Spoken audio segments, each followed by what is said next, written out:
नमस्कार, राधे राधे। स्वागत है आप सभी का सुबोध इनफाइनाइट एजुकेशन में। आज हम बात करने वाले हैं यूनिट नंबर 2। यूनिट 1 आपकी हो चुकी थी, यूनिट 2 के बारे में बात करेंगे। यूनिट का नाम होता है द हेल्दी चाइल्ड। क्या? The healthy child, BSc nursing 5th semester,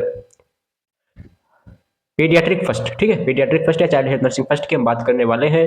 कल मतलब कि लास्ट क्लास में हमने यूनिट 1 के बारे में बात कर ली थी। आज हम यूनिट 2 के बारे में बात करते हैं।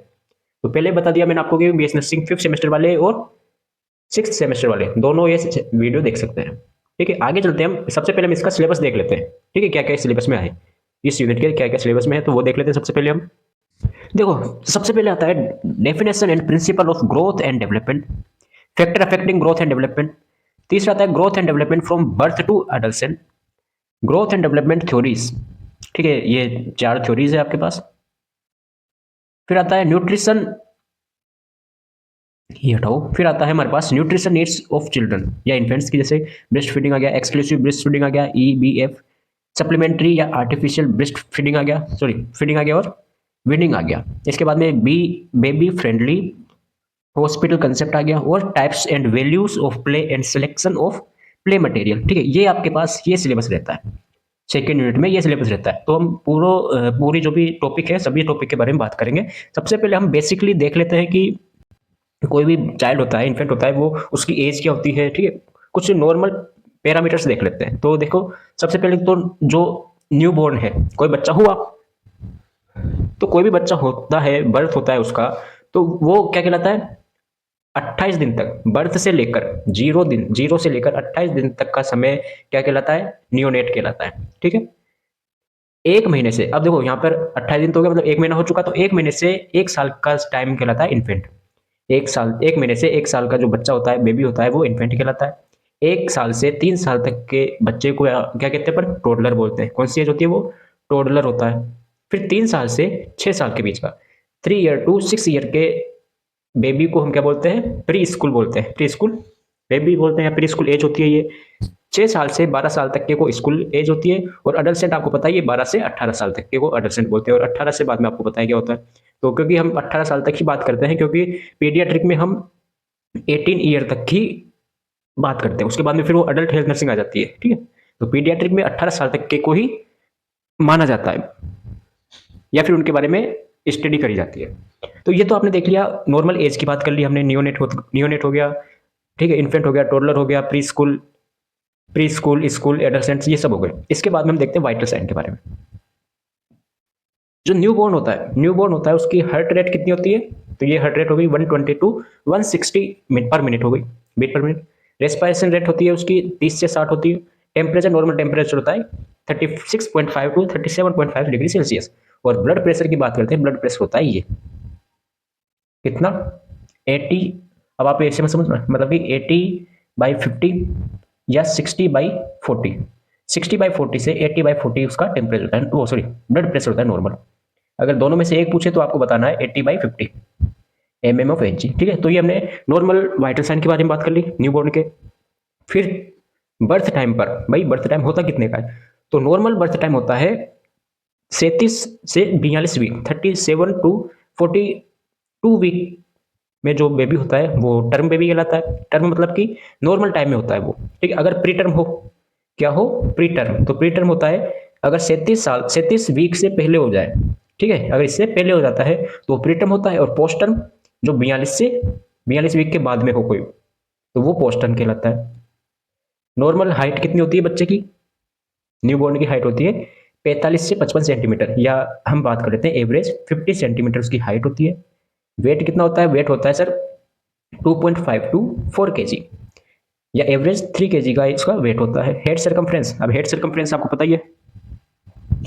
हेड सर्कमफ्रेंस, चेस्ट सर्कमफ्रेंस, वो हमने MUAC, ये हमने न्यूट्रिशन में भी देखा था। ठीक है, तो हेड सर्कमफ्रेंस होती है 33 टू 35 सेंटीमीटर। चेस्ट सर्कमफ्रेंस होती है 30 टू 33 सेंटीमीटर। और MUAC mid upper arm circumference, जो कि साकिर टेप से हम चेक करते हैं। किससे? साकिर टेप से। ये होती है 10 से 11 सेंटीमीटर नॉर्मल। ठीक है, हम नॉर्मल पैरामीटर्स बात कर रहे हैं अभी। वैसे तो आपके इस दूसरे यूनिट में, इस सिलेबस में नहीं है, लेकिन फिर भी थोड़ा बहुत आपको बेसिक पता हो तो आपको थोड़ा इंटरेस्ट आएगा पढ़ने में, और कुछ इन्फॉर्मेशन भी, कुछ नॉलेज भी आपकी गेन होगी। वैसे तो ये आगे है, अगली यूनिट में है, लेकिन हम इसमें पढ़ रहे हैं। फिर आगे आता है आपके पास, अब आता है सिलेबस की बात कर लेते हैं। यहाँ से स्टार्ट करते हैं डेफिनेशन से ऑफ ग्रोथ एंड डेवलपमेंट। चलो पहले हम देख लेते हैं ग्रोथ के बारे में कि ग्रोथ होती क्या है sir.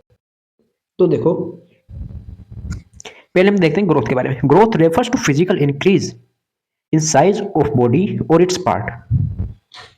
It can be measured quantitative. ठीक है भाई, ग्रोथ क्या होती है? ग्रोथ जैसे कि हमारे हाथ है, हम हमारी हाइट लंबी हो गई, हम हमारी हाइट हो गई बड़ी, बढ़ गई हाइट, है ना, हमारा वेट बढ़ गया, तो ये सभी किस में आता है? ये सब ग्रोथ में आता है।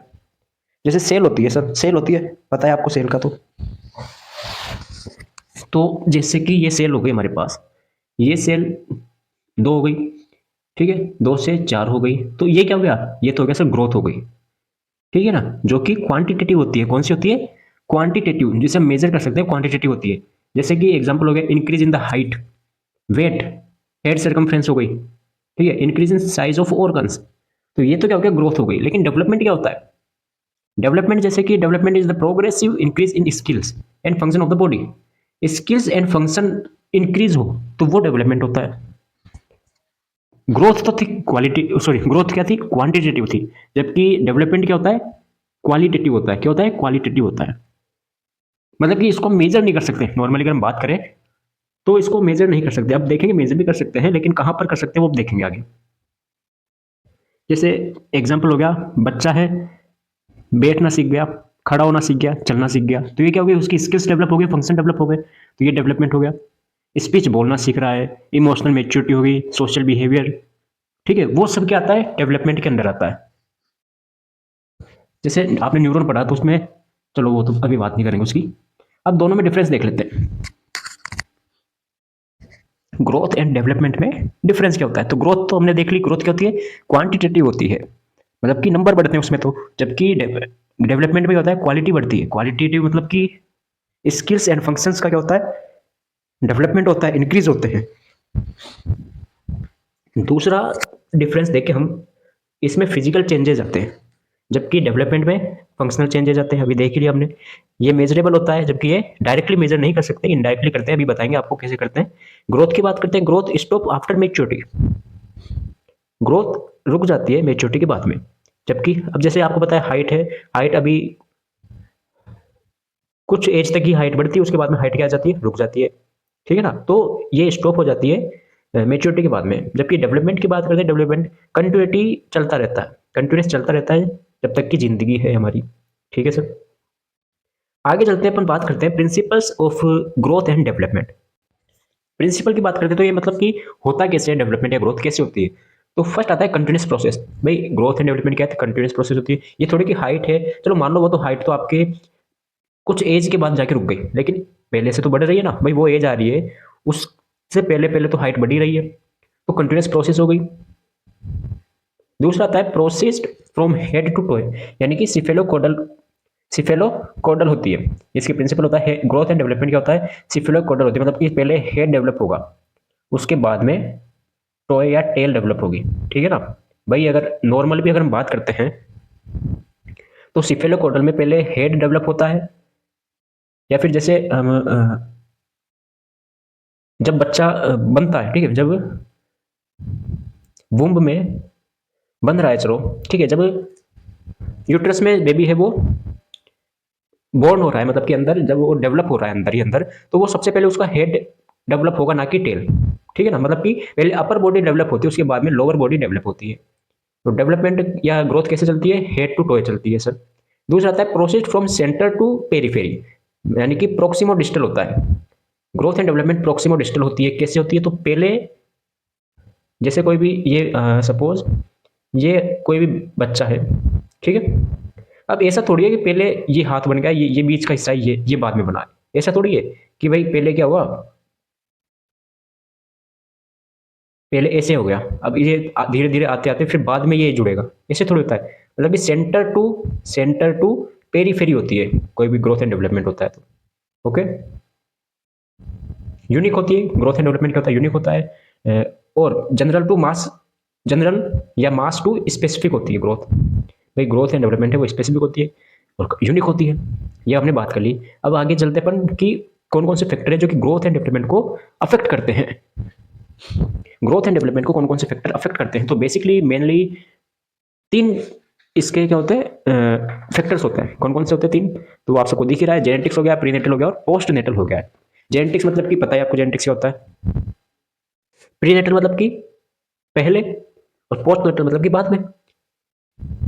तो जेनेटिक्स की बात करते हैं सबसे पहले, इसकी जेनेटिक्स की बात करते हैं। देखो, जेनेटिक्स की सबसे पहले बात करते हैं कि जीन क्या करते हैं, पहले जेनेटिक्स में बात करते हैं जीन की। तो जो जीन होता है उसमें क्या होते हैं, क्रोमोसोम्स होते हैं सर। क्रोमोसोम्स ही 2 टाइप के होते हैं, एक तो होते हैं सर ऑटोसोम और एक होता है सर एलोसोम। ठीक है, यहाँ तक पता है आपको? बिल्कुल सर। ऑटोसोम कितने होते हैं सर? 44 होते हैं, 44। और एलोसोम है वो होते हैं सर 2। ठीक है, हो गया। एलोसोम है, इसी को अपन सेक्स क्रोमोसोम भी बोलते हैं। ओके, अब सुनो, अब आपने वो देख रखा है Down syndrome, Patau syndrome, Edward syndrome.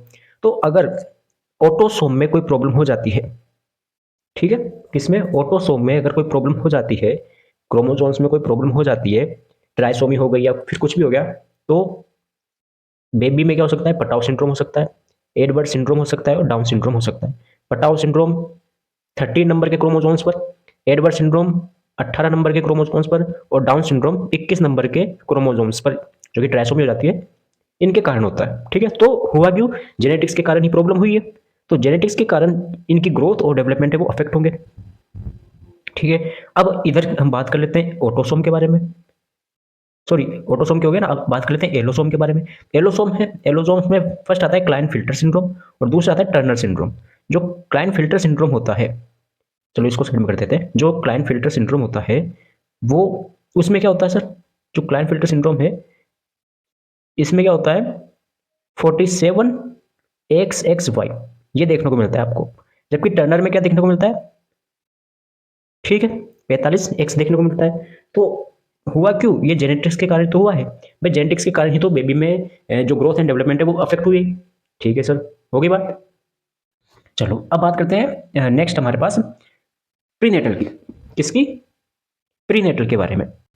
तो प्रीनेटल मतलब कि जब बर्थ नहीं हुआ मतलब कि पहले की बात चल रही है। तो पहले मतलब कि जो भी मदर में प्रॉब्लम होगी उसके कारण, तो मेटरनल फैक्टर, प्रीनेटल फैक्टर है, ये 5 फैक्टर है इसमें आते हैं। फर्स्ट आता है हमारे पास मेटरनल न्यूट्रिशन, कि अगर माँ अच्छी नरिश्ड होगी, मतलब कि उनकी मदर है बेबी की, अगर अच्छा न्यूट्रिशन होगा उनके, भाई मदर अगर वेल नरिश्ड होगी तो बच्चा भी क्या होगा? वेल नरिश्ड होगा। भाई सबसे पहले तो आता कहाँ से है खाना? प्लेसेंटा के थ्रू ही तो आता है। भाई नरिश न्यूट्रिशन मिलता है कैसे है बच्चों को? जो अंदर है अभी जन्म नहीं हुआ है, उसको मिलेगा कैसे?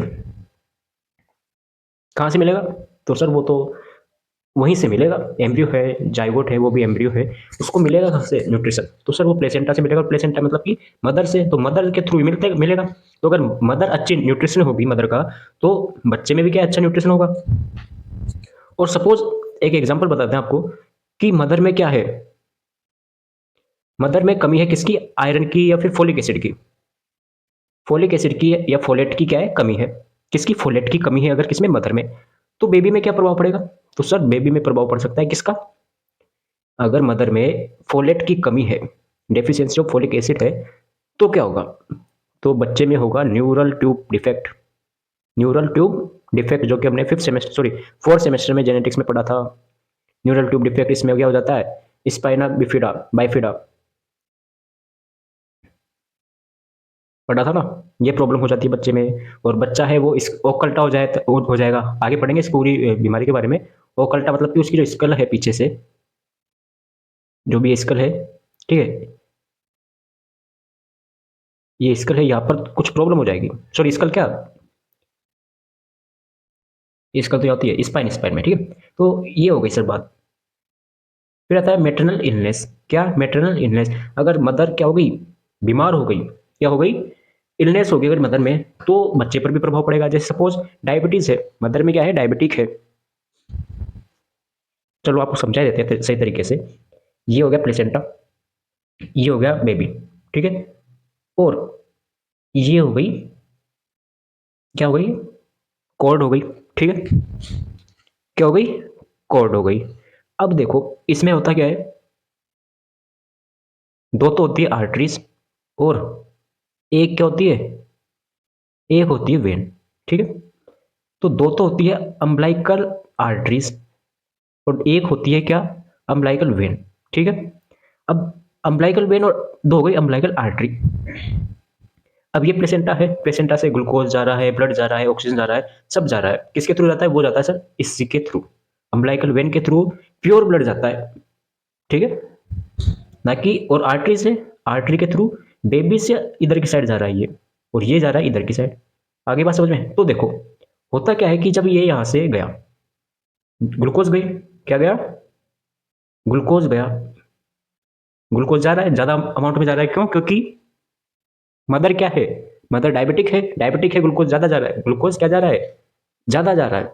लेकिन बाद में होगा क्या, बाद में क्या होगा, जो बच्चा है उसको ग्लूकोज नहीं मिल पाएगा,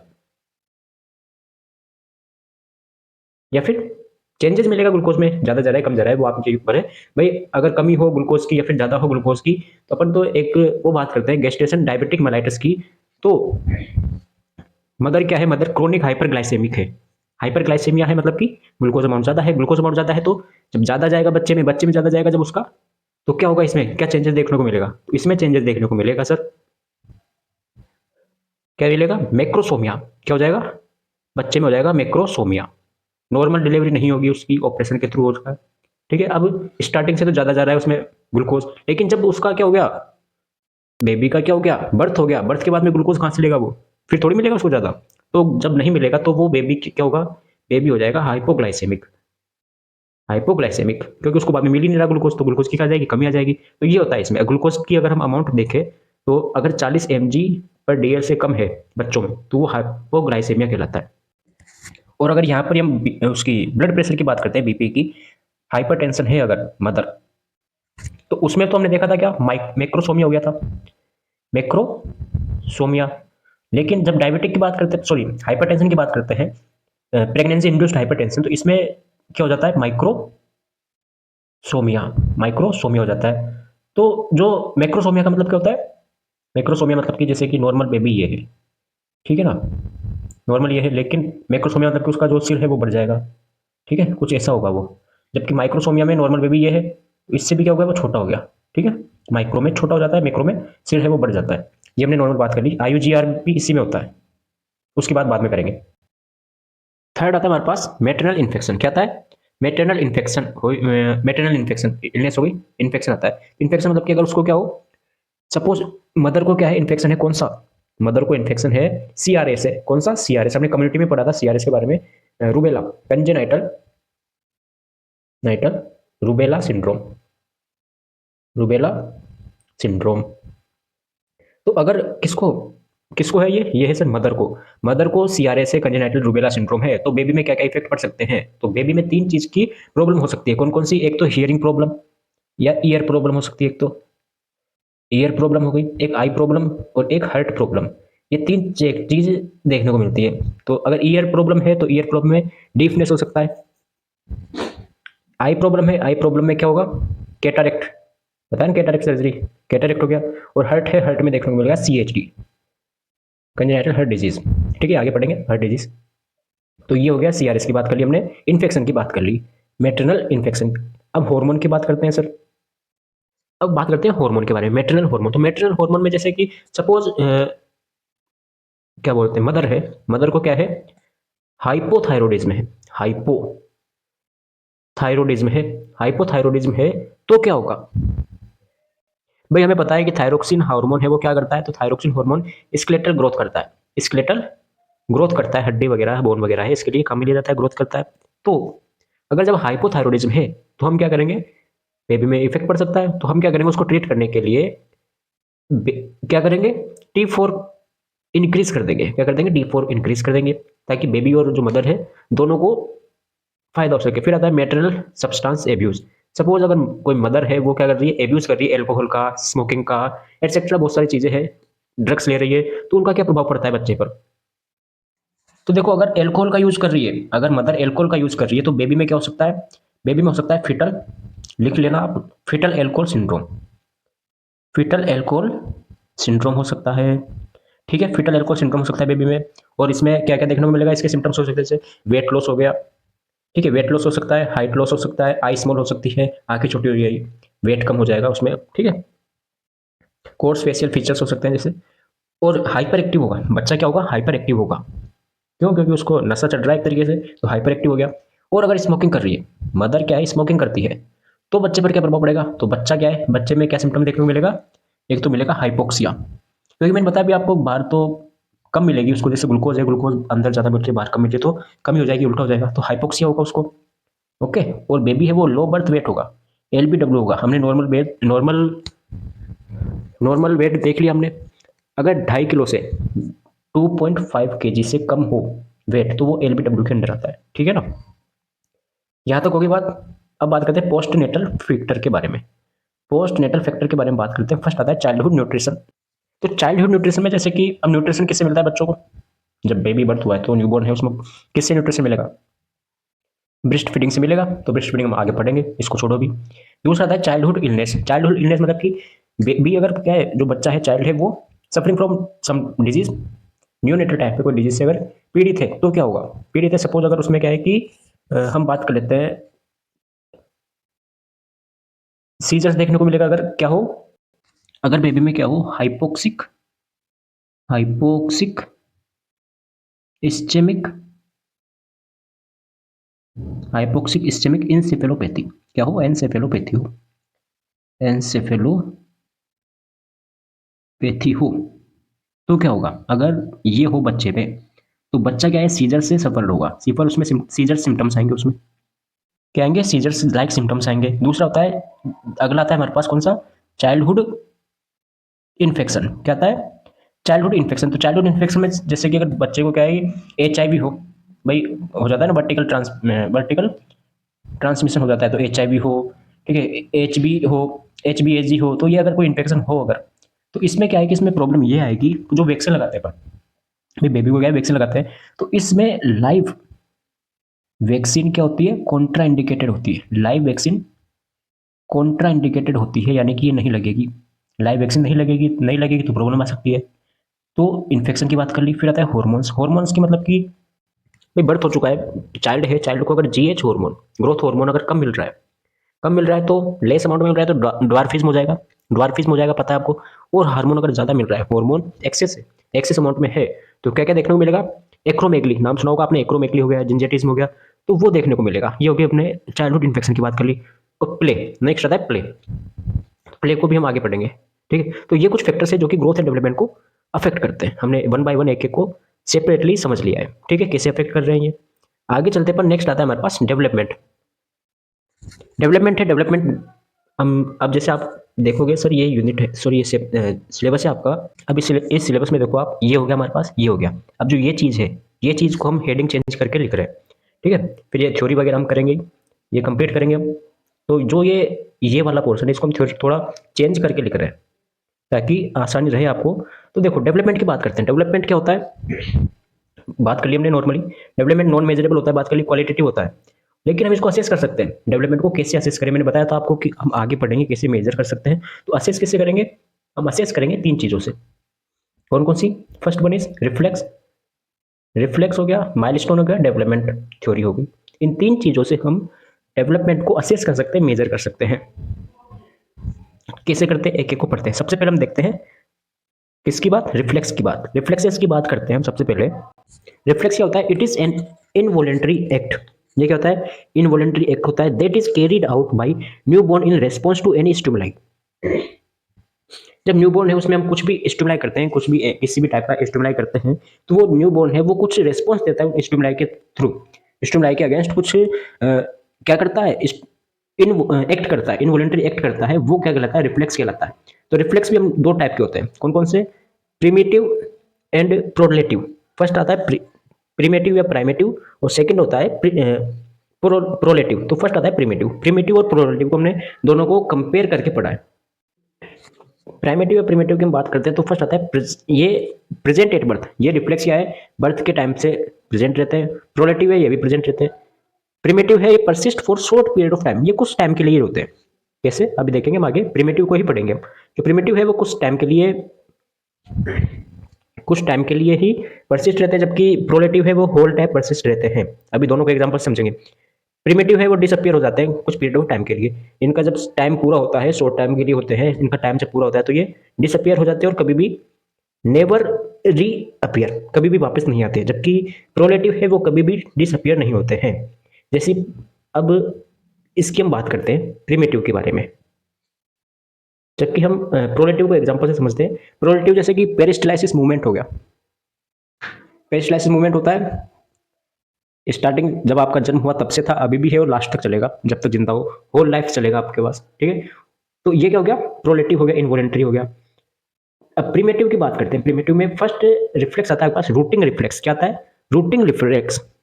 रूटिंग रिफ्लेक्स क्या होता है सर? रूटिंग रिफ्लेक्स मतलब कि जब हम उसमें क्या करते हैं, कोई भी बच्चा होता है उनके गालों पे टच करते हैं। कोई बच्चा होता है, छोटा सा बच्चा है, न्यूबॉर्न है, उसके हम गालों पर क्या करेंगे, टच करेंगे, चिक टच करेंगे। तो जिस साइड में हम कर रहे हैं उस साइड में वो अपना हेड टर्न कर लेगा। जैसे ये बच्चा है, ठीक है, अगर हम उसको यहाँ पर टच कर रहे हैं तो वो क्या करेगा, इस साइड में अपना हेड टर्न कर लेगा और जो मुंह है अपना ओपन कर लेगा, ठीक है। ये कब डिसअपेयर हो जाते हैं, तो ये रिजोल्व हो जाते हैं 3 से 4 महीने के अंदर रिजोल्व हो जाते हैं। और एक चीज और इसमें ध्यान करने की या नोट करने की एक बात और है, ये हेल्प करते हैं किसमें, ब्रेस्ट फीडिंग में। ब्रेस्ट फीडिंग में हेल्प करते हैं कैसे, क्योंकि अब बच्चे को इधर घुमाना है, हमें उसके मुंह को इधर की साइड घुमाना है, ठीक है, टुवार्ड द ब्रेस्ट। तो हम क्या करेंगे, उसको ऐसे थोड़ी बोलेंगे भाई इधर देख, वो सुनेगा थोड़ी, समझेगा थोड़ी, अभी बच्चा है वो। तो हम क्या करेंगे, उसके चिक पर या गाल उस पर थोड़ा सा टच करेंगे। टच करेंगे तो वो उधर की साइड टर्न करेगा जिस साइड हम कर रहे हैं और अपना मुंह ओपन करेगा। ओके, ये होता है रूटिंग रिफ्लेक्स। दूसरा होता है सकिंग रिफ्लेक्स। क्या होता है सकिंग रिफ्लेक्स? सकिंग रिफ्लेक्स क्या होता है, लिप या पेलेट को टच करते हैं। जब हम बच्चे के लिप को या पेलेट को टच करते हैं तो वो क्या करेगा, सकिंग करने लगेगा। क्या करने लगेगा, सकिंग करने लगेगा। जैसे हम कभी कभी छोटे बच्चे होते हैं, उनमें हम होठ पर अंगुली रखते हैं तो वो अंगुली मुंह में ले लेते हैं हमारे, ठीक है, और सक करने लग जाते हैं, तो वो होता है सकिंग रिफ्लेक्स। ये 4 से 6 महीने में रिजल्व हो सकता है, यानी कि डिसअपियर हो जाता है। फिर आता है मोरो रिफ्लेक्स। मोरो रिफ्लेक्स मतलब कि sudden noise and head drop. तो वो क्या करेगा, आर्म अपडेट करेगा प्लस क्राई करेगा। समझो मोरो रिफ्लेक्स को, जैसे कि हमने कोई बच्चा है उसको हमने ले रखा है, मतलब गोदी में ले रखा है, मतलब एक तरीके से पकड़ रखा है, अपने हाथों में ले रखा है उनको। तो हम एकदम से एक अचानक उसके साथ क्या करेंगे, नीचे की साइड छोड़ देंगे, पकड़े पकड़े ही हमारे हाथों को नीचे की साइड लेकर जाएंगे। या तो वो क्या करेगा, हमारे उसके हाथ पैर उसको हिलाने लगेगा और क्राई करने लगेगा, ठीक है, रोने लगेगा, चिल्लाने लगेगा। एक तो ये हो गया। दूसरा क्या करेंगे, उसको उसके पास जाके हम जोर चिल्लाएंगे, हाउ, ऐसे करेंगे ना। जैसे वो चुपचाप बैठा है, पास में जाके उसकी आवाज करी हमने, नॉइज करी, ठीक है, बैठा है शांति से बैठा है वो, उसके पास गए, हाउ ऐसे करके चिल्लाए उसके पास जाके, तो वो रोने लगेगा, चिल्लाने लगेगा, डर जाएगा एक तरीके से। तो वो कौन सा होता है, वो होता है मोरो रिफ्लेक्स। 4 से 6 महीने में ये भी चला जाता है, गायब हो जाता है। फिर आता है palmar grasp reflex. Palmar grasp reflex क्या होता है कि जो बच्चा है उसकी पाम पर हम फिंगर रखते हैं, फिंगर इन पाम, तो ग्रेप्स करने लग जाएगा। मतलब कि जैसे कि छोटे बच्चे होते हैं उनके हम हाथों में अंगुली रख देते हैं तो वो अपनी हाथों से उस अंगुली को पकड़ लेते हैं, ठीक है, मुट्ठी बंद कर लेते हैं एक तरीके से। तो अपन तो खुश होते हैं कि देखो मेरी अंगुली पकड़ ली इसने, ठीक है। वो आपकी नहीं, वो सबकी पकड़ रहा है, और वो अकेला नहीं, सब पकड़ रहे हैं। क्यों? क्योंकि उसमें रिफ्लेक्स पाया जाता है। ये रिफ्लेक्स चलता है 3 से 4 महीने के बीच में और गायब हो जाता है 3 से 4 महीने बाद। फिर आता है प्लांटर ग्रेप्स। प्लांटर ग्रेप्स मतलब कि अभी तो हमने हाथ की बात करी थी, अब बात करते हैं पैर की। किसकी? ये हो गया हमारे पास क्या, पैर। ये जैसे बच्चे का पैर है, ठीक है, तो क्या बोल रहा है ये, प्रेशर ऑन सोल। जब उसकी सोल पर हम क्या करते हैं, प्रेशर लगाते हैं। क्या लगाते हैं, प्रेशर लगाते हैं, तो वो उसका अंगूठा है फ्लेक्स करने लग जाता है, ठीक है। 9 से 12 महीने में ये भी के अंदर अंदर ये रिजोल्व हो जाता है। चलो देखते हैं। जैसे ये पैर हो गया तो हम उसकी सोल पर क्या करेंगे, प्रेशर लगाएंगे, यहाँ पर प्रेशर लगाएंगे, यहाँ पर प्रेशर लगाएंगे, तो उसका जो ये अंगूठा है या टॉय है वो क्या हो जाएगा, रिफ्लेक्स हो जाएगा, ठीक है, मतलब वो मोड़ लेगा एक तरीके से अंगूठे को। बेबिन्स की रिफ्लेक्स मतलब कि stroke lateral sole toe fanning. मतलब क्या समझे, जैसे कि अभी हमने पैर बनाया था, तो पैर में क्या है कि हम स्टार्ट करेंगे स्टिमुलाई। कहाँ से स्टार्ट करेंगे स्टिमुलाई, ये देखो, हाँ, तो वैसे इसमें 5 है, कम ये अंगुलियाँ कम बनाइए, ये ऐसे ही, ये मत समझना कि इतनी अंगुली होती है। तो जब क्या करेंगे हम उसमें बेबिन्स्की में आता है कि जब स्टिमुलाई करेंगे कहाँ पर, heel to heel, side to upper side, यहाँ से हम स्टिमुलाई करते करते ऊपर तक आएंगे, ठीक है। हम स्टिमुलाई करते करते ऊपर तक आएंगे तो उसकी जो ये क्या है फिंगर है, वो फिंगर को फेमिंग कर लेगा, क्या कर लेगा, फेमिंग कर लेगा। ठीक है, तो ये होता है बेबेन्स की, और ये 12 महीने के समथिंग रिजोल्व हो जाती है। फिर आता है स्टेपिंग या डांसिंग रिफ्लेक्स, इसी को अपन क्या बोलते हैं, डांसिंग रिफ्लेक्स बोलते हैं। इसमें हमने क्या किया, बच्चे को उठाया, जो भी चाइल्ड है छोटा बच्चा है उसको उठाया, उठाया हमने उसकी फीट टच सरफेस, हाथों में से पकड़ रखा है और उसके जो पैर है उसको सरफेस पर टच कराया, तो वो वॉकिंग मूवमेंट करेगा, वॉकिंग चलने टाइप मूवमेंट करेगा। कैसे, जैसे कि ये बच्चा हो गया, ठीक है, ये बच्चा हो गया और ये क्या होगी, सरफेस हो गई। तो जैसे ही हम इसको उठाएंगे यहाँ से, ये जैसे हमने हाथों में से उठा रखा है, तो हम क्या है कि उसको जैसे थोड़ा सा टच कराएंगे तो ये पैर है वो ऐसा कर, वो मतलब चलने की तरह करने लग जाएगा। ठीक है, आए सबके घर में छोटे बच्चों में सबने खिलाया होगा, पता है आपको। तो glabellar syndrome, glabellar reflex, sorry glabellar reflex क्या होता है, जब हम क्या करते हैं, when the glabellar part of the newborn stimulate, तो बेबी क्या करेगा, न्यूबॉर्न सो ब्लिंकिंग आइज, 3 से 4 महीने में ये रिजोल्व हो जाता है। कैसे, जैसे कि ये है, हम क्या करेंगे, उस बच्चा है उसका यहाँ पे ग्लेबुला है, दोनों आंखों के बीच में हम जैसे उसको टच करेंगे, ठीक है, तो वो अपनी आंखें उसको ब्लिंक कर लेगा, बंद कर लेगा। ये होता है ग्लेबुला, ग्लेबुलर रिफ्लेक्स। ठीक है, तो ये होता है रिफ्लेक्स की बात। आगे हम चलते हैं नेक्स्ट माइलस्टोन के बारे में। अब माइलस्टोन क्या होता है सर, माइलस्टोन का मतलब होता है कि कितने महीने में जो बच्चा है वो चल रहा है। ठीक है, बच्चा चलना कब सीख रहा है, उठ कब रहा है, भाग कब रहा है, दौड़ कब रहा है, बोलना कब सीख रहा है, कब कब उसमें चेंजेस आ रहे हैं, तो वो सभी किस में आता है, माइलस्टोन के अंदर आता है। तो माइलस्टोन को हम पढ़ते हैं कि developmental milestones are age specific skills. क्या है, एज स्पेसिफिक स्किल्स है that child achieve as a part of normal growth and development. ठीक है, नॉर्मल ही जो ग्रोथ और डेवलपमेंट होता है, तो उसमें कौन कौन सी स्किल आती है, कब आती है, एज स्पेसिफिक स्किल से, वो होता है माइलस्टोन। इंपॉर्टेंस की हम बात कर लेते हैं। फर्स्ट आता है हमारे पास helps in assessing normal growth. भाई अगर सपोज 12 महीने में वो चल रहा है, 12 महीने में वो विदाउट सपोर्टिंग बैठ रहा है, तो जैसे नॉर्मल है ये 18, जैसे 18 महीने में बच्चा है वो दौड़ सकता है आसानी से।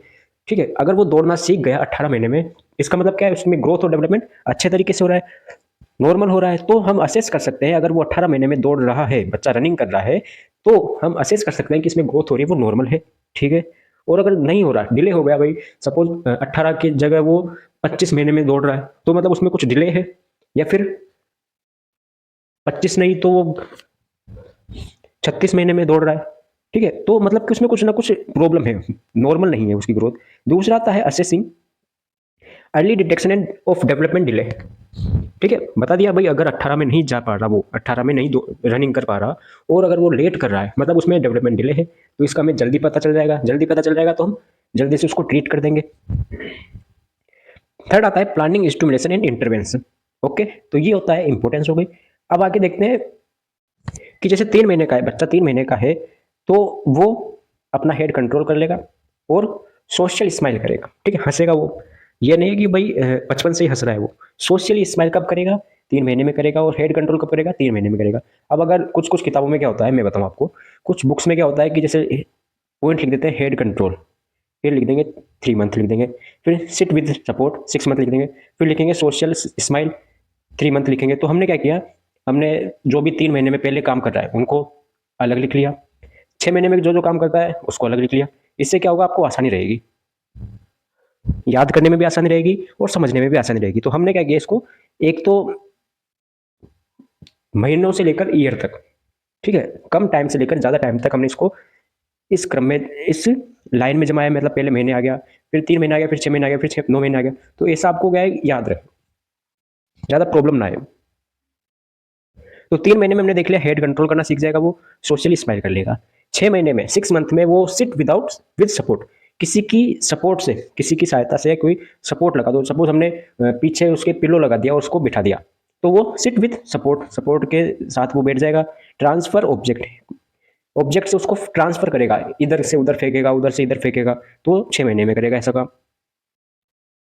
9 महीने की बात करते हैं, 9 महीने में क्राउल्स, पिंकर ग्रेप्स या प्लेंटर ग्रेप्स, स्ट्रेंजर एंजाइटी, ये कब, 9 महीने में सीखेगा। मतलब कि रेंगना, रेंगना कब सीखेगा, 9 महीने में हो गया, तो वो आ गई इसमें बात। 12 महीने की बात करते हैं, 12 महीने में walk without support, walk with support, किसी की हेल्प से, किसी के सपोर्ट से वो चलेगा। भाई दीवार को पकड़ पकड़ के चल रहा है वो, ठीक है। स्पीक 1-2 वर्ड्स, 1-2 वर्ड्स बोलेगा, जैसे कि माँ माँ माँ माँ पा पा, ऐसे वो बोलेगा, ठीक है। किसमें? 12 महीने में। अब 12 महीने का मतलब क्या हो गया? कौन सी एज थी ये? भाई 12 महीने तक के बच्चों को क्या बोलते हैं? सर इन्फेंट बोलते हैं, आपने बताया, बिल्कुल। ये ऐसे याद रखना है, ठीक है। 1 साल तक के बच्चों को इन्फेंट बोलते हैं। 12 महीने की बात हो गई। आगे चलते हैं अपन। 2 साल का बच्चा, 2 साल का बच्चा है तो वो रन करना सीख जाएगा। यूजेज 2 वर्ड सेंटेंस, 2 वर्ड्स के सेंटेंस बोलेगा, जैसे कि सेंटेंस बोलेगा 2 वर्ड्स के। 3 साल के में राइड्स हो गई, साइकिलिंग करेगा, ट्राई साइकिल, 3 पहियों की वो साइकिल होती है वो छोटी वाली, वो चलाएगा। डे टाइम टॉयलेट ट्रेनिंग, भाई टॉयलेट ट्रेनिंग सीख जाएगा वो डे टाइम की। 5 year skips, skips draw square counts number, ठीक है। एक नंबर बोलना, नंबर गिनना सीख जाएगा वो। और स्किप, कोई भी चीज़ स्किप करना सीख जाएगा। और स्क्वायर बनाना सीख जाएगा, स्क्वायर ड्रॉ करना सीख जाएगा। तो ये कुछ इंपॉर्टेंट्स क्या थे, माइलस्टोन थे, जो हमने बात कर ली। भाई कब क्रॉल करता है, कब चलता है, कब बिना सपोर्ट के चलता है, कब बैठता है, तो हमने बात कर ली। अब नॉर्मली अगर हम बात करें, जैसे कि ये हो गया, रन की बात कर लेते हैं। तो जैसे 18 साल के बच्चे क्या है कि, नॉर्मली बात करते हैं, 18 साल में क्या है कि छूट मिल जाती है भाई, कि वो भाग भाग जाता है, ठीक है। घर से भाग कर वो शादी कर लेता है। बात करते हैं ना भाई, 18 साल का बच्चा भाग सकता है, उसके ऊपर सब कुछ है। तो 18 साल का बच्चा क्या भाग सकता है, तो रन कर सकता है। तो अब छोटा है तो 18 महीने की बात कर लेते हैं। 18 महीने का बच्चा है, वो रन करना सीख जाता है, ठीक है ना। ऐसे आप याद कर सकते हो उसकी, कि 18 महीने का बच्चा है, 18 मंथ का। अब यहाँ पे 2 साल है, कहीं आपको 18 दिखेगा, कहीं आपको 15 दिखेगा, वो बात अलग है, लेकिन नॉर्मली 18 होता है। 18 हो गया, 2 साल हो गए, ठीक है। 18 मंथ का जो 18 मंथ का जो बच्चा होता है, चाइल्ड होता है, वो रनिंग करना सीख जाता है, ठीक है। ये हो गया माइलस्टोन। फिर आता है डेवलपमेंटल थ्योरीज। डेवलपमेंटल थ्योरी क्या करती है? It explain, developmental theory explain how children grow. भाई बच्चा कैसे ग्रो कर रहा है, थिंक, बिहेव, कैसे सीख रहा है, कैसे बोल रहा है, कैसे बिहेव कर रहा है, ठीक है। डेवलप स्किल्स, कैसे उसमें स्किल डेवलप हो रही है, बर्थ टू एडल्सेंस, जब बर्थ हुआ वहां से लेकर एडल्सेंस से कैसे स्किल्स डेवलप हो रही है, वो सभी किसके थ्रू है? कौन एक्सप्लेन करता है? डेवलपमेंटल थ्योरी एक्सप्लेन करती है। दीज थ्योरीज हेल्प नर्स, ये थ्योरी नर्स को, टीचर्स को, केयर गिवर को हेल्प करती है, किसमें? नॉर्मल और एबनॉर्मल डेवलपमेंट में। भाई अभी हमने नॉर्मल बात करी उसमें कि भाई 18 महीने की बात करी थी, कि अगर बच्चा आसानी से दौड़ रहा है, जिस टाइम पे उसका ग्रोथ या डेवलपमेंट होना चाहिए वो उसी टाइम पर हो रहा है, इसका मतलब क्या है? वो नॉर्मल है। और नहीं हो रहा तो वो एबनॉर्मल है। वही चीज़ यहाँ पे है कि ये हेल्प करता है टीचर्स को, नर्स को, केयर गिवर को, कि बच्चा है वो नॉर्मल है या एबनॉर्मल है, उसका डेवलपमेंट नॉर्मल है या एबनॉर्मल है। ये डेवलपमेंट थ्योरी होती है। 4 डेवलपमेंट थ्योरी आपके सिलेबस में दी गई है। कौन कौन सी? 4 डेवलपमेंट थ्योरी आपको दी गई है। ये चारों के बारे में हम बात कर लेते हैं। यहाँ तक आपके सिलेबस हो चुका है, आपको अगर पता ना हो तो। आप तो क्या है कि पढ़ने में ऐसे मस्त हो चुके हो। चलो फर्स्ट थ्योरी आती है फ्रूट्स। फ्रूट्स की साइकोसेक्सुअल थ्योरी किसने दी थी? इसने दी थी। क्या थ्योरी दी थी? साइकोसेक्सुअल थ्योरी नाम की थ्योरी थी, जो कि फ्रेड्स ने दी थी। अब सुनो, अब इसमें क्या है कि कुछ स्टेज है, इधर तो हमने स्टेज लिख दी। इस थ्योरी के अकॉर्डिंग ये तो स्टेज हो गई, ये उसकी एज हो गई, और ये उसमें मेन फोकस हो गया, मतलब ये उसमें चेंजेस देखने को मिलते हैं। जैसे फर्स्ट आता है, फर्स्ट स्टेज आती है ओरल स्टेज। ओरल स्टेज, 1 साल का बच्चा, 0 से 1 साल का बच्चा है, एज हो गई उसकी। अब इसमें वो क्या फोकस करेगा? इसमें फोकस करेगा सकिंग और फीडिंग। भाई इस एज का जो बच्चा है वो सकिंग करना और फीडिंग करता है, ठीक है। दूसरी आती है एनल। एनल, और 1 से 3 साल का बच्चा है, मतलब कि टोडलर एज है उसकी। ये तो हो गया इन्फेंट, ये क्या हो गया? टोडलर। तो टोडलर की बात करते हैं हम। तो टोडलर में क्या करता है बच्चा? Toilet training. बच्चा टॉयलेट ट्रेनिंग मतलब कि टॉयलेट करना ये सीखता है नॉर्मली। फिर आता है फेलिक। फेलिक स्टेज है 3 to 6 ईयर, मतलब 3 to 6 ईयर मतलब कि प्री स्कूल। क्या? Pre school. इसमें जेंडर अवेयरनेस, उसको पता चल जाता है भाई मैं कौन, मेल फीमेल, इसके बारे में थोड़ा थोड़ा पता चल जाता है। अट्रैक्शन, अपोजिट जेंडर है, अपोजिट जेंडर के मतलब कि जैसे कि अगर पेरेंट्स, अपोजिट जेंडर पेरेंट्स में अट्रैक्शन होता है इसमें। कैसे? अगर मेल चाइल्ड है तो वो मदर में, सॉरी, हाँ सॉरी सही है, मदर की तरफ अट्रैक्ट रहेगा, और फीमेल चाइल्ड है वो फादर की तरफ अट्रैक्ट रहेगी। तो ये होता है। फिर आता है लेटेंट, 6 से 12 साल का जो बच्चा है, इसको अपन क्या बोलते हैं? प्री स्कूल हो गया, स्कूल हो गया, ठीक है। इसमें सोशल इंटरेक्शन करता है बच्चा। और लास्ट आता है 12 से ऊपर का साल का, जो वो मेच्योर रिलेशनशिप होता है। ये किसने दी थी? फ्रेड्स ने दी थी। फ्रूड्स ने साइकोसेक्सुअल थ्योरी। फिर आता है नेक्स्ट थ्योरी आती है हमारे पास एरिक्सन्स की साइकोसोशियल थ्योरी। भाई इसमें देखा था ना भाई हमने ये थ्योरीज में, तो पहला तो हमने देख लिया, पहला देख लिया, दूसरा देख लिया टॉयलेट ट्रेनिंग। इसमें जेंडर अवेयरनेस में हमने देख लिया कि भाई फीमेल चाइल्ड है तो वो फादर की तरफ और मेल चाइल्ड है वो मदर की तरफ अट्रैक्ट रहेगा। ठीक है, अपोजिट अपोजिट जेंडर पेरेंट्स की तरफ। सोशल इंटरेक्शन में क्या होता है, लेटेंट में सोशल इंटरेक्शन में सेम सेक्स बिहेव करता है। मतलब कि अगर बच्चा मेल है, क्या है, मेल है, सोशल इंटरेक्शन में क्या होता है, अगर मेल है, मेल चाइल्ड है तो वो मेल की तरह, मतलब कि उसके पिताजी की तरह वो क्या करेगा, बिहेव करेगा। जबकि फीमेल है तो वो फीमेल की तरह बिहेव करेगी। कहता है जेनाइटल में मैच्योर रिलेशनशिप में, मतलब कि अपोजिट सेक्स पार्टनर्स, ना कि पेरेंट्स। मतलब मेल चाइल्ड है वो फीमेल चाइल्ड की तरफ, मेल चाइल्ड है वो फीमेल चाइल्ड की तरफ अट्रैक्ट रहेगा, और फीमेल है वो मेल की तरफ अट्रैक्ट रहेगी।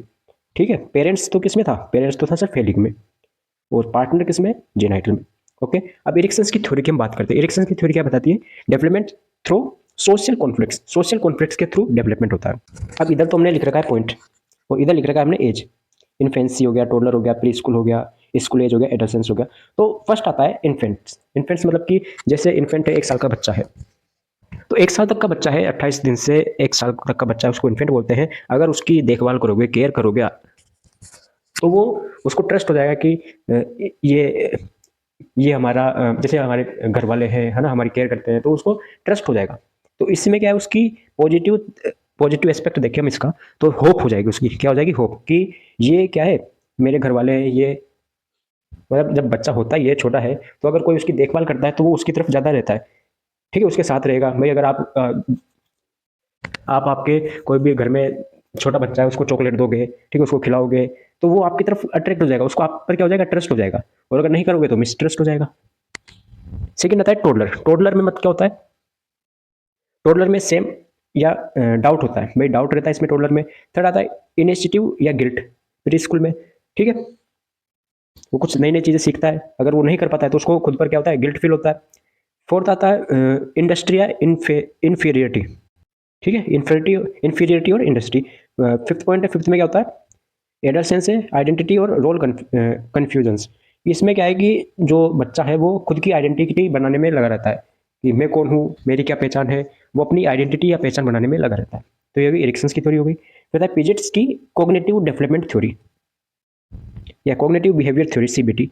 तो ये फोकस करती है थिंकिंग पर और इंटेलिजेंसी पर, ये डिपेंड करती है। फर्स्ट आती है sensory motor theory. Sensory motor theory, इसमें क्या होता है, सेंसोरी मोटर थ्योरी में क्या होता है कि 0 से 2 साल का बच्चा है, वो सेंस एंड एक्शंस करता है, मतलब कि देख कर सीखता है। प्री ऑपरेशनल है, सिंबल और ईगो सेंट्रिक होता है, मतलब कि थोड़ा बहुत उसमें ईगो आ जाता है कि मुझे ये काम आता है। ठीक है, छोटे बच्चे होते हैं ना, वो बोलते हैं मुझे आता है ये काम, मैं करूंगा ये काम।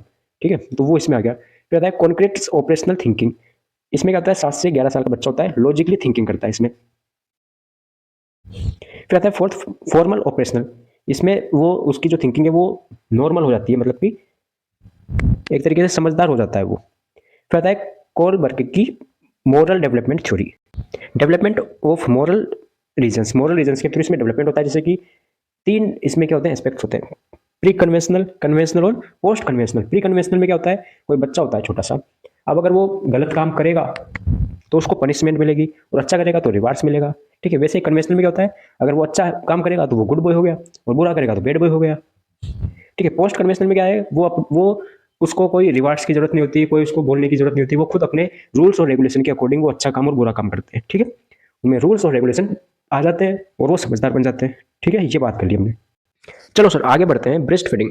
नेक्स्ट टॉपिक आता है ब्रेस्ट फीडिंग। ब्रेस्ट फीडिंग क्या होती है, breast feeding means feeding the baby with mother's milk, breast milk directly from the breast in a natural way में डायरेक्टली ब्रेस्ट के थ्रू उसको फीडिंग कराना ब्रेस्ट मिल्क कहलाता है।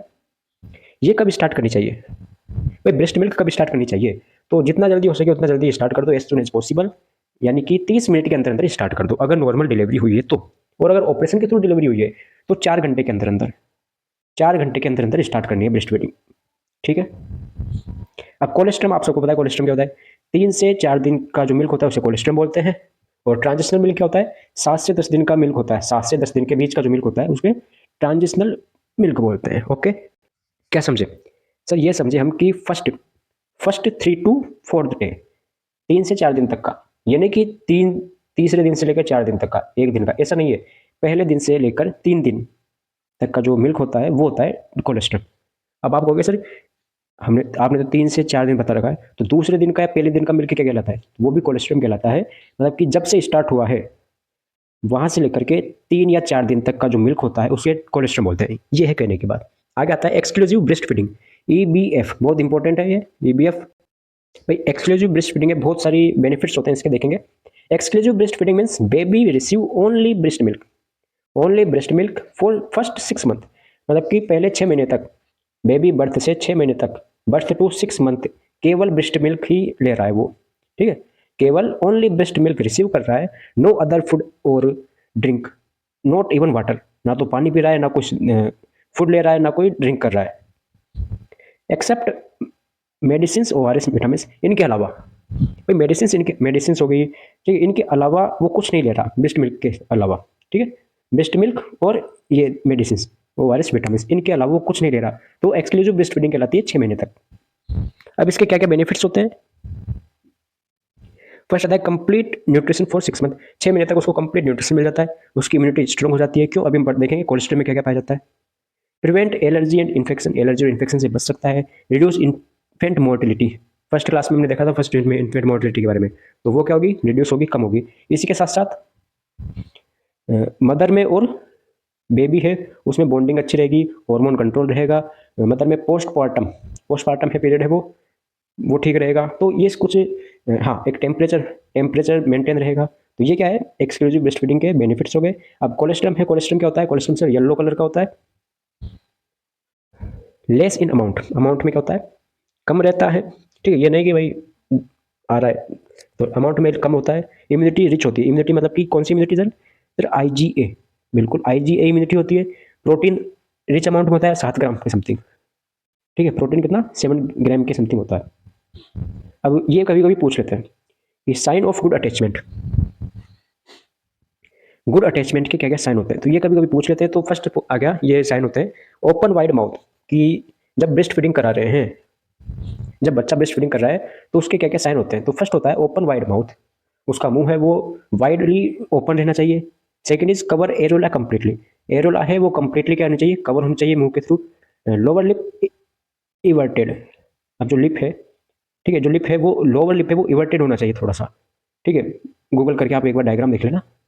और chin should be touch with breast, और जो उसकी चिन है थोड़ी है वो टच रहनी चाहिए ब्रेस्ट के, ठीक है, नीचे वाली, नीचे से। तो ये गुड साइन होते हैं अटैचमेंट के, ब्रेस्ट फीडिंग के। फिर आता है सप्लीमेंट्री फीडिंग। सप्लीमेंट्री फीडिंग क्या होती है? Supplementary feeding means additional food given along with breast milk when breast milk is alone is not sufficient। जब भाई नॉर्मल ब्रेस्ट फीडिंग सफिशिएंट नहीं है, उसके न्यूट्रिशन के लिए नॉर्मल ब्रेस्ट फीडिंग से काम नहीं चल रहा है, तो उसके लिए हम और कुछ एडिशनल फूड है वो यूज ले रहे हैं, वो होता है सप्लीमेंट्री फूड। जैसे कब लेते हैं इसको काम में? आफ्टर 6 मंथ, 6 महीने के बाद में, जब हो चुका है एक्सक्लूसिव ब्रेस्ट फीडिंग का पीरियड खत्म हो चुका है, तो तब ले सकते हैं इसको काम में हम। Low breast milk supply, breast milk कम आ रहा है, तब ले सकते हैं। प्री मेच्योर और लो बर्थ वेट बेबी है, उनमें हम काम में ले सकते हैं, ठीक है। एग्जांपल जैसे क्या क्या ले सकते हैं? मेस्ड फ्रूट्स, जो फूड होते हैं उसको मैश करके, कुक्ड दाल, राइस हो गया। होममेड सेमी सॉलिड फूड, क्या होता है? सेमी सॉलिड फूड होता है, ठीक है। जैसे बनाना हो गया, बनाना है उसको मैश कर दिया बिल्कुल, ठीक है, सेमी सॉलिड टाइप बना लिया उसको, और फिर खिला दो आप, पिला दो मतलब। फिर होता है आर्टिफिशियल फीडिंग, जब बेबी क्या कर नहीं कर पा रहा, ब्रेस्ट फीडिंग नहीं कर पा रहा। Artificial feeding means feeding the infant with milk other than breast milk, usually formula milk, animal milk, using बोतल और कप। भाई जब ब्रेस्ट मिल्क के अलावा हम और दूसरा मिल्क दे रहे हैं, जैसे फॉर्मूला मिल्क दे रहे हैं या एनिमल मिल्क दे रहे हैं, यूजिंग बोतल और कप के थ्रू, तो वो क्या होता है? आर्टिफिशियल फीडिंग होती है। अब कब कब काम में लेते हैं इसको? कि mother unable to breast feed, कि जब मदर अनेबल हो ब्रेस्ट फीड कराने में, कब कब हो सकती है? या तो मदर बीमार हो या फिर मदर की डेथ हो चुकी हो, ठीक है। इनसफिशियंट ब्रेस्ट मिल्क इनसफिशियंट हो, पर्याप्त मात्रा में नहीं हो, तो भी हम काम से। अडोप्शन, किसी को गोद लिया हो, अडोप्ट किया हो बच्चे को, तब ये आर्टिफिशियल फीडिंग काम में ले सकते हैं। फिर आता है डिसएडवांटेज। इसके डिसएडवांटेज क्या क्या हो गए? रिस्क ऑफ इन्फेक्शन, इसमें रिस्क ऑफ इन्फेक्शन ज़्यादा रहेगा, एक्सपेंसिव रहेगा ये, लैक ऑफ एंटीबॉडीज, एंटीबॉडीज कम रहेगी। Improper preparation can cause diarrhoea, अगर हमने उसको सही तरीके से प्रिपेयर नहीं किया तो डायरिया हो सकता है बच्चे को। नोट, यूज क्लीन यूटेंसिल्स, भाई जो भी हम काम में ले रहे हैं कप बोतल वगैरह वो क्लीन होने चाहिए, करेक्ट डाइल्यूट होना चाहिए, नहीं तो डायरिया हो सकता है। अवॉइड बोतल फीडिंग, अगर हो सके तो बोतल फीडिंग है उसको अवॉइड करो, कप और स्पून से उसको फीडिंग कराओ। फिर आता है विनिंग, क्या आता है विनिंग, ब्रेस्ट फीडिंग में या फिर न्यूट्रिशनल डिमांड में एक लास्ट टॉपिक आता है विनिंग। तो विनिंग क्या होता है? विनिंग 6 महीने से स्टार्ट कर देते हैं नॉर्मली, अगर नॉर्मली पूछे तो 4 से 6 महीने में स्टार्ट कर देते हैं, अगर एक पूछे आपको ऑप्शन में तो 6 महीने में स्टार्ट कर देते हैं। Winning is the process of gradually introducing solid and semi solid food along with breast milk. भाई एक्सक्लूसिव ब्रेस्ट फीडिंग करा ली हमने, 6 महीने तक एक्सक्लूसिव ब्रेस्ट फीडिंग करवा ली, अब उसके बाद में हम सॉलिड और सेमी सॉलिड फूड स्टार्ट कर रहे हैं, तो स्टार्ट कर रहे हैं वो प्रोसेस होती है विनिंग की। आफ्टर कंप्लीशन ऑफ 6 मंथ, 6 महीने के बाद में क्या क्या दे सकते हैं बताया आपको मैंने, मेस्ट बनाना हो गया, राइस, खिचड़ी, बॉइल्ड वेजिटेबल, कर्ड वगैरह ये हम दे सकते हैं उसको। प्रिंसिपल्स, स्टार्ट स्लो, भाई सबसे पहले स्टार्ट करें अपन विनिंग तो स्लो स्टार्ट करनी, ये नहीं कि एक साथ ही आपने पूरे आइटम खिला दिए उसको, ऐसा नहीं है, स्लो स्टार्ट करनी, इंक्रीज ग्रेजुअली, धीरे धीरे आपको इसको इंक्रीज करना है। One food at A time, एक टाइम में केवल एक ही फूड देना, ये नहीं कि आपने अभी बनाना दे दिया, अभी कर्ड दे दिया, अभी दाल चावल दे दिए, ऐसा नहीं करना, एक टाइम में केवल एक ही देना है। सॉफ्ट, मेस्ट, इजीली डाइजेस्टेबल होनी चाहिए, जो भी आप उसको दे रहे हो सॉफ्ट होनी चाहिए, मेस्ट होनी चाहिए बिल्कुल, और इजीली डाइजेस्टेबल हो, ऐसी होनी चाहिए। मेंटेन हाइजीन, हाइजीन का ध्यान रखें, क्योंकि छोटे बच्चे होते हैं उनमें इम्यूनिटी वगैरह कम होती है तो वो बीमार जल्दी होंगे। कल पढ़ा था, मतलब पिछली क्लास में देखा था हमने, continue breast feeding up to 2 year और मोर, ठीक है, 2 साल या उससे ज़्यादातर हम ब्रेस्ट फीडिंग को भी कंटिन्यू रख सकते हैं, साथ ही साथ विनिंग को भी हम कंटिन्यू रख सकते हैं, ठीक है। नेक्स्ट आता है आपके पास BFHI, baby friendly hospital initiative, ठीक है। अब ये क्या होता है? ये एक तरीके से ब्रेस्ट फीडिंग को प्रमोट करने के लिए चलाया गया प्रोग्राम है। The baby friendly hospital initiative BFHI is a global programme launched by WHO and UNICEF. UNICEF और WHO ने 1991 में स्टार्ट किया, प्रमोट किया, क्यों क्या किया? लॉन्च किया, किसके लिए? To promote, protect and support breast feeding in maternity and newborn care.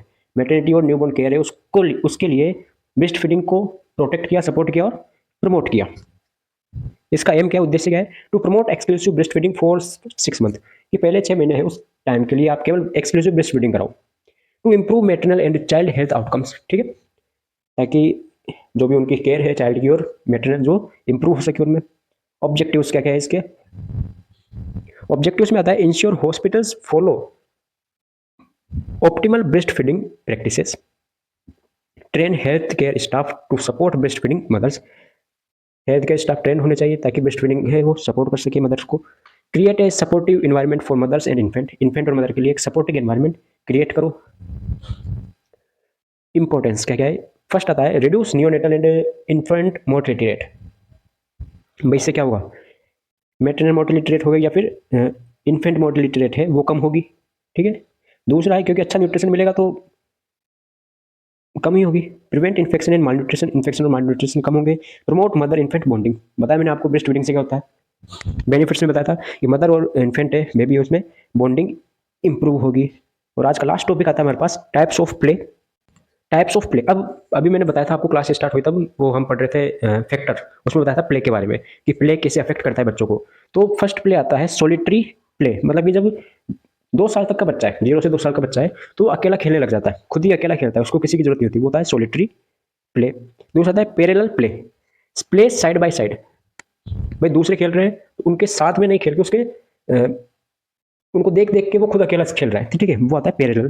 फिर आता है एसोसिएटिव प्ले। एसोसिएटिव प्ले में क्या होता है? प्ले टुगेदर नॉट ऑर्गेनाइज्ड, ठीक है।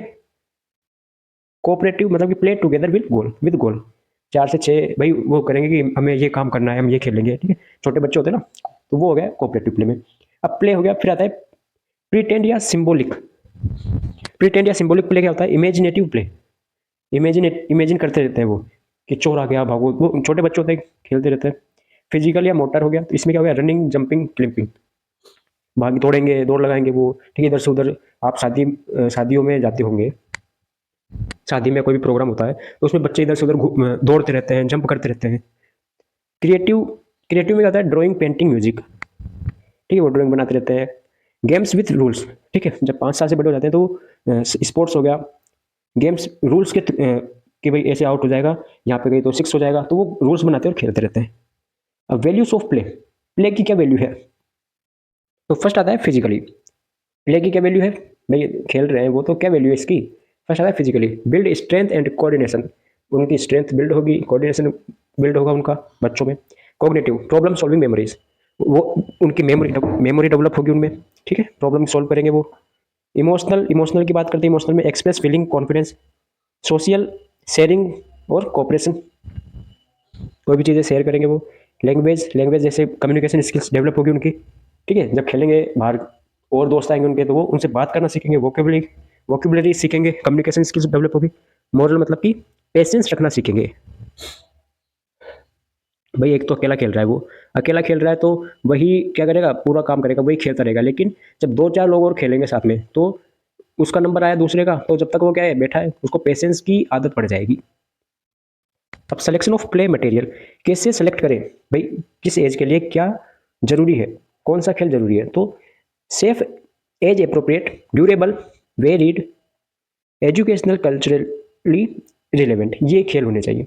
वही बच्चा है उसके लिए सेफ होना चाहिए, मतलब एग्जाम्पल से इन्फेंट है, इन्फेंट के लिए सॉफ्ट टॉय हो गया, टोडलर है, टोडलर के लिए ब्लॉक हो गया, पुशफुल टॉय हो गए, वो बनाते हैं डिब्बा लेके, छोटे छोटे डिब्बे हैं उनके, उनको ऊपर रखते हैं, ठीक है, वो ब्लॉक हो गए, तो वो टोडलर में बनाते हैं। फिर स्कूल में डॉल्स से खेलते हैं, ठीक है, डॉल्स हो गया, टॉय हो गए, इनसे खेलते हैं, ठीक है। तो ये ऐसे अफेक्ट करता है वो, अगर वो खेलेंगे नहीं तो उनकी ग्रोथ और डेवलपमेंट अफेक्ट होगा, कम्युनिकेशन स्किल डेवलप नहीं होगी, ठीक है। तो ये हमने कंप्लीट सेकंड चैप्टर देख लिया है पीडियाट्रिक, इसका सिलेबस आप देख सकते हो, यहाँ तक तो हो ही चुका था। इसके साथ साथ ब्रेस्ट फीडिंग कर ली, एक्सक्लूसिव ब्रेस्ट फीडिंग, सप्लीमेंट्री कर लिया, आर्टिफिशियल कर लिया, वीनिंग कर ली, बेबी फ्रेंडली हॉस्पिटल कर लिया हमने, types and value play and selection of play material complete ये कर लिया और ये कर लिया, तो ये कंप्लीट सिलेबस हमने कर लिया है। इसी के साथ साथ हमने कुछ एक्स्ट्रा चीज़ें भी पढ़ी जैसे ये, ठीक है। इसी के साथ ये लेक्चर कंप्लीट होता है, इसकी पीडीएफ आपको टेलीग्राम पर मिल जाएगी। और हाँ, थोड़े दिनों में आपका सिलेबस कंप्लीट होने वाला है, पीडियाट्रिक फर्स्ट और पीडियाट्रिक सेकंड दोनों का करवाएंगे। मिलते हैं नए लेक्चर में नए वीडियो के साथ। राधे राधे।